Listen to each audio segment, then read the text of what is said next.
नमस्कार दोस्तों, मैं रश्मि गोहने आज आपके सामने फिर हरिशंकर परसाई जी के एक संस्मरण लेकर आई हूँ। हम तो प्रभाकर हैं जी। ये संस्मरण हम एक उम्र से वाकिफ हैं इस पुस्तक में है। तो शुरू करते हैं। प्राइमरी स्कूल में हमारे गुरुजी शरीफे खाते थे और हम शरीफे की छड़ी खाते थे। यह शायद 1931 की बात होगी।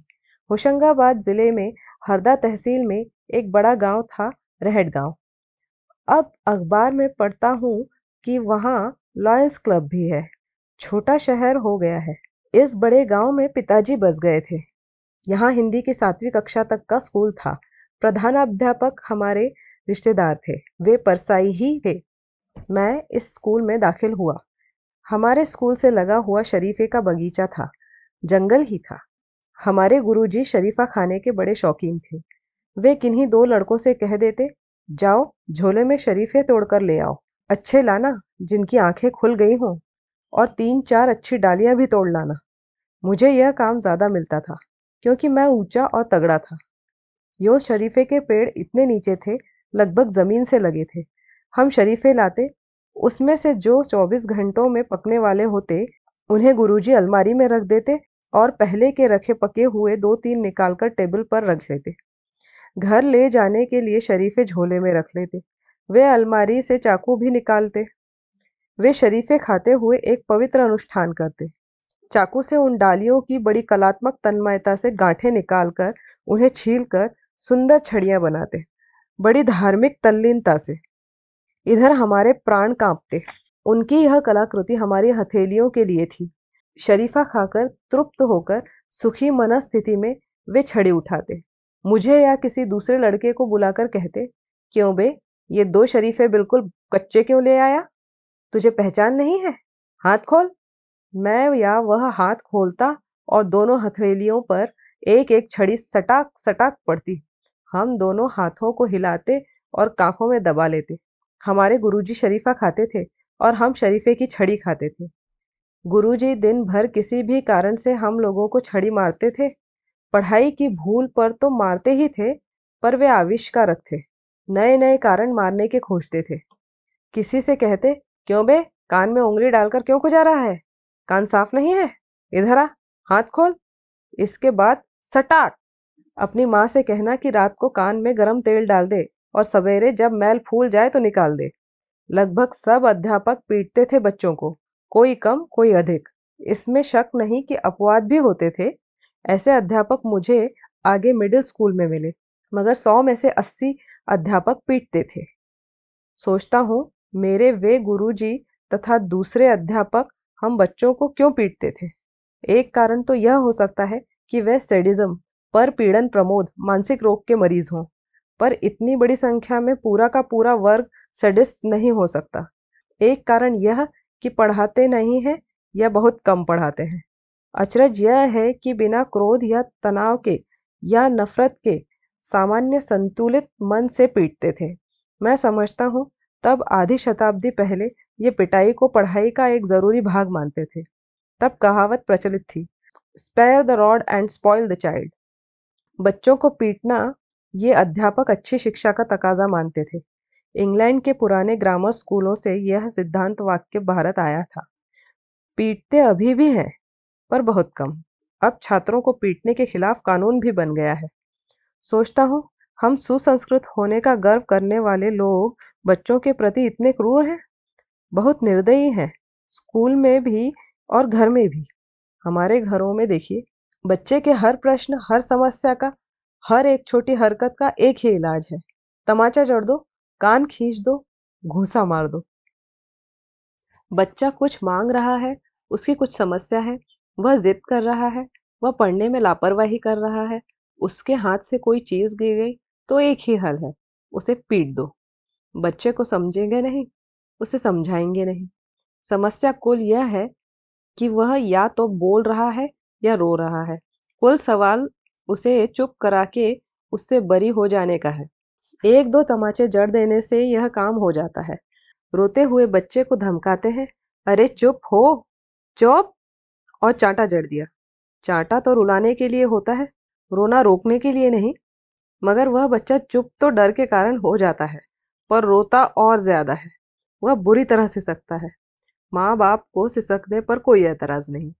रोते बच्चे का मूड बदलना चाहिए।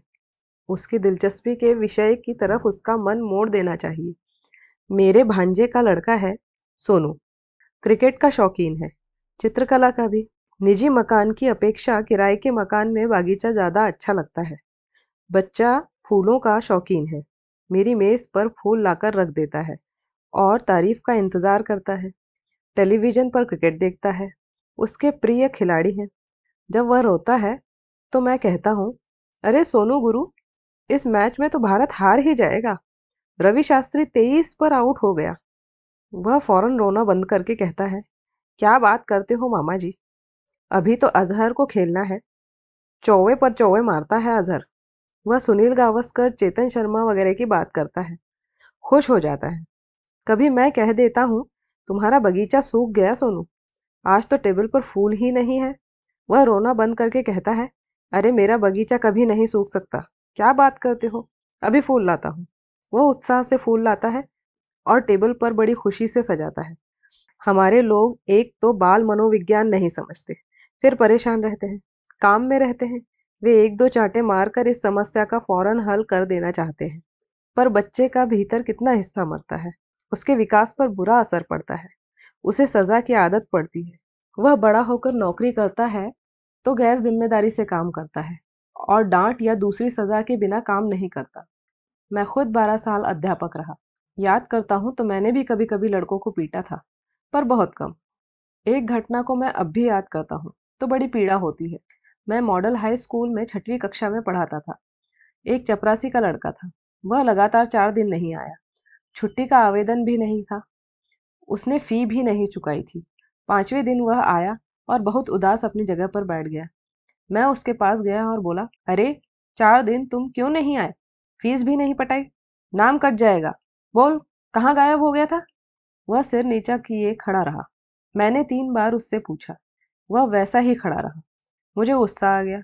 मैंने डांटा, अरे कुछ बोलता भी नहीं है, और एक चांटा मार दिया। उसकी आंखों से आंसू गिरने लगे। धीरे से बोला, सर, पिताजी की मृत्यु हो गई। अब मेरी हालत बहुत खराब हो गई। मुझे जैसे 100 जूते पड़ गए हों। आत्मग्लानि से मैं निश्चेत सा हो गया। इतनी पीड़ा हुई कि मुझे लगा मैं पूरी कक्षा के सामने रो पड़ूंगा। मैं फौरन बाथरूम गया और वहां रोता रहा। मैं आगे की पढ़ाई के लिए टिमरनी भेजा गया। वहां मेरी बुआ थी। उनका बड़ा बेटा कांस्टेबल था और परिवार बड़ा था। मेरे पिता सहायता करते रहते थे। एक तरह से संयुक्त परिवार जैसा था। आगे तो जब मेरे माता पिता भी टिमरनी आ गए तो सब साथ रहने लगे। मेरी बुआ अद्भुत थी, बड़े जीवट की, घबराती नहीं थी। उसके मुंह से अक्सर यह बात निकलती थी, कोई चिंता नहीं, सब हो जाएगा। 50 साल पहले की उस ब्राह्मण वृद्धा ने मेरे सहपाठी एक मुसलमान लड़के को 3 महीने घर में रख लिया, घर के लड़के की तरह। कोई छुआछूत नहीं, बस उसके खाने के बर्तन अलग रहते थे। पर अनवर को यह मालूम नहीं था। हमारे पड़ोस में एक वृद्ध दंपत्ति रहते थे। वृद्ध पड़ोसी अद्भुत आदमी थे, बीमार रहते। मुझे पता नहीं उन्होंने क्या धंधा किया होगा। भोपाल राज्य में शायद पटवारी थे या कहीं कुछ खेती करते थे। बहरहाल अब वे कुछ नहीं करते थे। उन्हें अफीम खाने की आदत थी। शाम होते ही वे अफीम मांगने लगते। वृद्धा कभी कह देती, हाँ लाती हूँ, पैसे का इंतजाम भी तो करना पड़ता है। वे चिल्लाते, पैसे अपने उस भाई से लिया करना। साला, मुझे अफीम नहीं खिला सकता था तो अपनी बहन की शादी मुझसे क्यों की? जब अफीम चढ़ जाती तो वे उंगलियों से पलंग के पटिए पर ताल तय कर गाने लगते। मुख से न बोले कान्हा, बाजूबंद खोले, कान्हा बाजूबंद खोले। वृद्धा कहती, बाजूबंद खुल गए, अब खाना खा लो और सो जाओ। हमें इस दृश्य में बड़ा मजा आता। बाजूबंद खोल से मुझे कुछ साल पहले का एक मामला याद आ गया। मेरे एक परिचित थे जो सड़क किनारे मकान में ऊपर की मंजिल पर रहते थे। उनका लड़का नौकरी करता था। वह अर्धविक्षिप्त जैसी हरकतें करता। रात को सोता नहीं। 1-2 बजे छोटे भाई से कहता, मुझे स्कूटर पर घुमाओ। कभी 100 रुपए का साबुन ले आता। कभी कहता, सामने से 7 मुर्दे निकले हैं अभी, मैं आज ऑफिस नहीं जाऊंगा। उसके पिता बहुत इलाज कराते थे। एक दिन मैंने उससे कहा, लड़के की शादी कर दीजिए। उन्होंने कहा, शादी की उम्र में तो इनकार करता रहा, अब 37 साल का हो गया है, लड़की मिल भी गई और यह ठीक नहीं हुआ, समस्या और विकट हो जाएगी। वैसे उसके शादी के बारे में मैं भी साल भर से सोच रहा हूँ। आप भी यही कहते हैं। वे आगरा, दिल्ली और अपने रिश्तेदारी में गए और 15 दिनों में लड़के की शादी करा लाए। 3-4 दिन बाद मैंने देखा, लड़का छत की मुंडेर से टिके हुए गा रहा था, जब सांझ ढले आना, जब दीप जले आना। दूसरे दिन मैंने उसके पिता से पूछा, अब कैसा है? उन्होंने कहा, अब बिल्कुल ठीक है। मैंने कहा, हाँ, मैंने उसे कल शाम छत पर गाते हुए देखा था, जब सांझ ढले आना, जब दीप जले आना। वे सज्जन बहुत हंसे। एंग्लो वर्नाकुलर मिडिल स्कूल था वह। डिस्ट्रिक्ट काउंसिल का स्कूल था। वहाँ कांग्रेस का कब्जा था। इसलिए अंग्रेजी शासन होते हुए भी कई अध्यापक गांधी टोपी पहनते थे। बाद में जब 1937 में प्रदेश में कांग्रेस की सरकार बनी, तब तो हाई स्कूल के कई अध्यापक गांधी टोपी पहनने लगे। 1938 में हमारे कस्बे की कांग्रेस कमेटी के सचिव एक अध्यापक ही थे। मैं सहायक सचिव था। मैं तब 10वीं कक्षा का छात्र था और भाषण बढ़िया देता था। वे अध्यापक दांत निपोर आदमी थे। हैं करते रहते। लोकल बोर्ड के स्कूल में अध्यापक थे। लोकल बोर्ड चेयरमैन हमारे बड़े नेता थे। उनके पास सलाह करने जाते तो अध्यापक सचिव पीले दांत निपोर कर कहते, भैया हुन जैसो आदेश दे वैसो ही करना चाहिए। अब मेरी राजनीतिक ईमानदारी बताऊं। 1937 में मैं कांग्रेस का स्वयंसेवक था। विजयी विश्व तिरंगा प्यारा झंडा ऊंचा रहे हमारा राष्ट्रीय गान गाने वाले गुट में था। पर हमारे स्कूल के मैनेजर 1937 के चुनाव में विधानसभा के लिए कांग्रेस के खिलाफ खड़े हुए थे। तो दिन को तो मैं कांग्रेस की चिटें बांटता था और रात को मैनेजर की चिटें बनाता। 1937 में कांग्रेस की सरकार बन गई। तब जेल जाने का डर नहीं रहा। डटकर कांग्रेस का काम किया। अपना कुल इतना राजनीतिक जीवन रहा। मिडिल स्कूल और फिर प्राइवेट हाई स्कूल में कई तरह के अध्यापक मिले। 5वीं में अंग्रेजी के अध्यापक छड़ी लेकर कक्षा में घूमते रहते थे। जिस खिड़की के पास पहुंचते उसी पर नाक का मैल निकाल कर चिपका देते और पास बैठे लड़के को अकारण ही छड़ी मार देते। गनीमत है वे कुल 3 महीने रहे, वरना वे कभी घर से नाक साफ करके नहीं आते और हम लोग पिटते। फिर बहुत ही सौम्य अध्यापक आए, गोखले। वे छड़ी रखते ही नहीं थे, बड़े प्यार से पढ़ाते थे। हाई स्कूल के मैनेजर पंजाबी थे। वे ज्यादातर पंजाबी शिक्षक बुलाते थे। पंजाबी तो बहुत बुद्धिमान होते हैं, पर हमारे मैनेजर शायद पुरातत्व विभाग से कहते होंगे कि जमीन से खोदकर विचित्र चीजें भेजो। एक हिंदी के अध्यापक आए। पंजाब में तब हिंदी प्रभाकर की डिग्री मिलती थी। यह बीए के बराबर मानी जाती थी। ये सतपाल मास्साब हिंदी में कोरे ही थे। आदमी अच्छे थे। कह देते थे, हम यह नहीं जानते, हम तो प्रभाकर हैं जी। बिहारी का यह दोहा उन्होंने पढ़ाया। मेरी भव बाधा हरो, राधा नागरी सोए, जातन की झाई पड़े, शाम हरित धुत होए। सतपाल जी ने सोए का अर्थ सोना ले लिया, जबकि उसका अर्थ है वही। सोने का अर्थ लेकर उन्होंने राधा माधव को साथ बुलाकर सुलाकर भव बाधा हरवा दी। बड़े संकोच से मैंने कहा, सर इसका अर्थ यह नहीं है, इसका सही अर्थ यह है। उन्होंने कहा, आपका बताया अर्थ ही ठीक होगा, भाई हम तो प्रभाकर हैं जी। वे मुस्कुराते रहते, कभी डांटते नहीं, और जिस सहजता से वह कहते, हम तो प्रभाकर हैं जी, तो हमें वे अच्छे लगते। दूसरे पंजाबी अध्यापक जो आए, वे लड़कों से कहते, ए तुझे जूते से मारूंगा।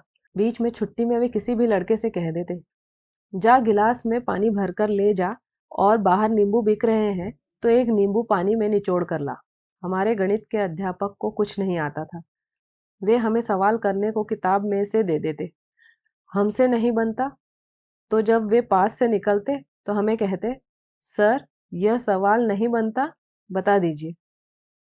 मास्टर साहब हमारा कान मरोड़ कर कहते, आसान है, डू इट, डू इट। असल में उन्हें खुद नहीं आता था। हमने उनका नाम डू इट मास्टर रख दिया। हमने एक प्रिय अध्यापक से पूछा कि इन्हें तो कुछ नहीं आता, मैनेजर ने इन्हें क्यों रख लिया। उन्होंने समझाया, तुम लड़के लोग जानते नहीं हो मैनेजर को, उसने अपनी लड़की की शादी करनी है। एक बहुत अच्छे अध्यापक थे, ब्रजमोहन दीक्षित। होशंगाबाद में अभी रहते हैं। जबलपुर में पढ़े थे। भवानी प्रसाद मिश्र, भवानी प्रसाद तिवारी, रामेश्वर गुरु, मोहनलाल वाजपेयी आदि की मंडली के वरिष्ठ सदस्य थे।